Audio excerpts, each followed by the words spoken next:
Hello, ഇന്നത്തെ എൻ്റെ recipe ഒരു കറിയാണ്. ഇപ്പോൾ ചിക്കനും ഫിഷൊക്കെ കിട്ടാൻ എല്ലാവർക്കും നല്ല ബുദ്ധിമുട്ടാണ്. ആ ഒരു സമയത്ത് ഇങ്ങനെയുള്ള കറികളെല്ലാം ഉണ്ടാക്കിയിട്ട് നോക്കുക. ചിക്കൻ കറി കഴിക്കുന്ന അതേ ഒരു ടേസ്റ്റാണ് ഇതിനുണ്ടാകുക. അതേപോലെ തന്നെ വളരെ ഈസി ആയിട്ട് ഇത് തയ്യാറാക്കി എടുക്കാനും പറ്റും. അപ്പോൾ ഇതെങ്ങനെയാണ് തയ്യാറാക്കി എടുക്കുക എന്നുള്ളത് നമുക്ക് വീഡിയോ കാണാം. അപ്പോൾ ഇതിനായിട്ട് ഞാൻ 2 മീഡിയം സൈസുള്ള പൊട്ടാറ്റോ ഇതേപോലെ കട്ട് ചെയ്തെടുത്തിട്ടുണ്ട്. ഇത് നമുക്കൊരു കുക്കറിലേക്ക് ആഡ് ചെയ്ത് കൊടുക്കാം. ഇനി ഇതിലേക്ക് നമുക്ക് 1/4 ടീസ്പൂണോളം മഞ്ഞൾപ്പൊടി ആഡ് ചെയ്ത് കൊടുക്കാം. പിന്നെ ആവശ്യത്തിനുള്ള ഉപ്പും ആഡ് ചെയ്ത് കൊടുക്കണം. പിന്നെ അര കപ്പ് വെള്ളം ആഡ് ചെയ്ത് കൊടുക്കാം. അര കപ്പ് വെള്ളം ആഡ് ചെയ്ത് കൊടുത്തിട്ട് നമുക്ക് ഒരു വിസിലിൽ ഉരുളക്കിഴങ്ങിനൊന്ന് വേവിച്ചെടുക്കാം. ഉപ്പിടുന്ന വീഡിയോ എൻ്റെ അടുത്ത് നിന്ന് മിസ്സായതാണ് കേട്ടോ. അപ്പോൾ എല്ലാവരും ഉപ്പിട്ട് കൊടുക്കണം. എല്ലാം ഒന്ന് ജസ്റ്റ് ഒന്ന് മിക്സ് ചെയ്തെടുത്തതിന് ശേഷം കുക്കർ അടച്ച് വെച്ച് ഒരു വിസിലിൽ നമുക്ക് ഈ പൊട്ടാറ്റോ വേവിച്ചെടുക്കാം. ഇപ്പോൾ ഇവിടെ ഒരു വിസിലായിട്ടുണ്ട്. ഞാനിത് തുറന്ന് നോക്കുകയാണ്. നമുക്കിപ്പോൾ ഒരു 1/4 കപ്പ് വെള്ളം അതിലുണ്ട്. ആ ഒരു വെള്ളം നമുക്ക് ആവശ്യമുണ്ട് കേട്ടോ. ഇതിപ്പോൾ കറക്റ്റ് വെന്തിട്ടുണ്ട്. ഉരുളക്കിഴങ്ങ് ഒരിക്കലും ഓവറായിട്ട് വെന്ത് പോകാൻ പാടില്ല കേട്ടോ. അപ്പോൾ പിന്നെ അടിഞ്ഞു പോവും. ഇനി ഇതേപോലെയുള്ള ഒരു കടായി അടുപ്പിൽ വെച്ചതിന് ശേഷം 2 ടേബിൾ സ്പൂൺ ഓയിൽ ഞാൻ ഒഴിച്ചു കൊടുത്തിട്ടുണ്ടായിരുന്നു. അതിലേക്ക് 1 ടേബിൾ സ്പൂൺ ഇഞ്ചി വെളുത്തുള്ളി പേസ്റ്റ് ഇട്ടതിന് ശേഷം അതിൻ്റെ പച്ചമണം മാറുന്നത് വരെ വഴറ്റി കൊടുക്കാം. അപ്പോൾ ഇതിൻ്റെ പച്ചമണമെല്ലാം മാറിയിട്ടുണ്ട്. ഇതിലേക്ക് ഞാൻ 2 സവോള അരിഞ്ഞതും പിന്നെ 2 പച്ചമുളക് നെടുകെ കീറിയിട്ടതുമാണ് ഇട്ട് കൊടുത്തിട്ടുള്ളത്. ഇനി ഇത് നല്ലവണ്ണം ഒന്ന് വഴറ്റി കൊടുക്കാം. പച്ചമുളകിൻ്റെ അളവ് കൂട്ടിയും കുറച്ച് നിങ്ങൾക്ക് എടുക്കാം കേട്ടോ. ഈ സവാള നല്ലോണം വയന്ന് കിട്ടണം. നല്ലോണം വയലുന്ന വരെ നമുക്കിതൊന്ന് വഴറ്റിയെടുക്കാം.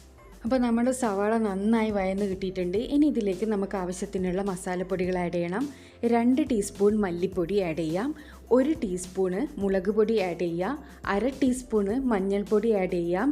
അതുപോലെ തന്നെ 1 ടീസ്പൂണ് ഞാൻ ഇതിലേക്ക് ആഡ് ചെയ്ത് കൊടുക്കാൻ പോകുന്നത് ചിക്കൻ മസാലയാണ്. അതാണ് നമ്മുടെ ചിക്കൻ കറിയുടെ ടേസ്റ്റ് വരുന്നത്. അപ്പോൾ അത് സ്കിപ്പ് ചെയ്യരുത് കേട്ടോ. ചിക്കൻ മസാല ആഡ് ചെയ്ത് കൊടുക്കുക. ഇല്ലയെന്നാണ് കുഴപ്പമില്ല. 1/4 ടീസ്പൂൺ മുതൽ അര ടീസ്പൂൺ വരെ ഗരം മസാല പൊടി കൂടി ആഡ് ചെയ്ത് കൊടുത്തിട്ട് പൊടികളുടെ പച്ചമണം മാറുന്നത് വരെ വഴറ്റിയെടുക്കാം. അപ്പോൾ ഇത് ഇവിടെ ഏകദേശം പൊടികളുടെ പച്ചമണമൊക്കെ മാറിയിട്ടുണ്ട്. ഇനി ഇതിലേക്ക് ഞാൻ ഒരു വലിയ തക്കാളി അരിഞ്ഞിട്ട് കൊടുത്തിട്ടുണ്ട്. ഇത് തക്കാളി നല്ലോണം ഇതിലേക്ക് മാഷായി കിട്ടണം. അതുവരെ നമുക്കിതൊന്ന് ഇളക്കി കൊടുക്കാം. നമ്മുടെ തക്കാളിയെല്ലാം ഇതാ ഇപ്പോൾ ഇവിടെ വെന്ത് കിട്ടിയിട്ടുണ്ട്. പൊടികളുടെ പച്ചമണവും നന്നായി മാറിയിട്ടുണ്ട്. ഇനി നമുക്ക് ഇതിലേക്ക് നമ്മൾ നേരത്തെ പുഴുങ്ങി മാറ്റി വെച്ചിരിക്കുന്ന പൊട്ടാറ്റോ ആ വെള്ളം അടക്കം അതിലേക്ക് ആഡ് ചെയ്ത് കൊടുക്കാം. ഇനി ഇതൊന്ന് മിക്സ് ചെയ്തെടുക്കാം. നല്ലോണം മസാലയിലേക്ക് മിക്സ് ചെയ്തെടുക്കുക. നമ്മുടെ പൊട്ടാറ്റോ ഓവറായിട്ട് കുക്കായി പോയാൽ ഇതേപോലെ മിക്സ് ചെയ്തെടുക്കുമ്പോൾ ഫുള്ള് മാഷായി പോവും. അപ്പോൾ അത് ശ്രദ്ധിക്കണം നിങ്ങൾ, പൊട്ടാറ്റോൻ്റെ വേവ്. അപ്പോൾ ഇതാ നമ്മുടെ കറി ഇവിടെ റെഡിയായി. അവസാനമായി നമുക്ക് ഒരു പിടി മല്ലിയില അരിഞ്ഞത് കൂടി ആഡ് ചെയ്ത് ജസ്റ്റ് ഒന്ന് മിക്സ് ചെയ്തെടുക്കാം. ഇത്ര പണി മാത്രമേ ഉള്ളൂ. നമ്മുടെ കറി ഇവിടെ റെഡി ആയിട്ടുണ്ട്. പൊട്ടാറ്റോ വേവേണ്ട സമയം മാത്രമേ നമുക്ക് ഈ കറി ഉണ്ടാക്കാൻ വേണ്ടൂ. അപ്പോൾ ഇതാ നമുക്കിതൊരു സെർവിങ് പ്ലേറ്റിലേക്ക് സെർവ് ചെയ്യാം.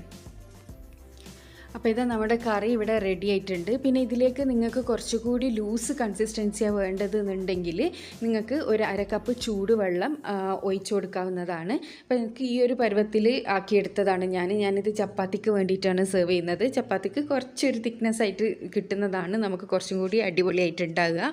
അപ്പോൾ ഗ്രേവി കുറച്ചുകൂടി വേണമെന്നുള്ളവർ ആവശ്യത്തിനുള്ള ചൂടുവെള്ളം അതിലേക്ക് ഒഴിച്ചു കൊടുത്താൽ മതി. അപ്പോൾ നല്ല ടേസ്റ്റി ആയിട്ടുള്ള കറിയാണിത്. എല്ലാവരും ട്രൈ ചെയ്തതിന് ശേഷം അഭിപ്രായം അറിയിക്കുക. പിന്നെ എന്നും പറയുന്നത് പോലെ തന്നെ എൻ്റെ ചാനൽ ഇതുവരെ സബ്സ്ക്രൈബ് ചെയ്യാത്തവരാണെങ്കിൽ ഒന്ന് സബ്സ്ക്രൈബ് ചെയ്തതിന് ശേഷം അടുത്തുള്ള ബെൽ ബട്ടൺ ക്ലിക്ക് ചെയ്ത് ഓൾ എന്നുള്ള ഓപ്ഷൻ കൂടി ക്ലിക്ക് ചെയ്യുക. അടുത്ത നല്ല ഈസി റെസിപ്പി ആയിട്ട് കാണാം. Thanks for watching.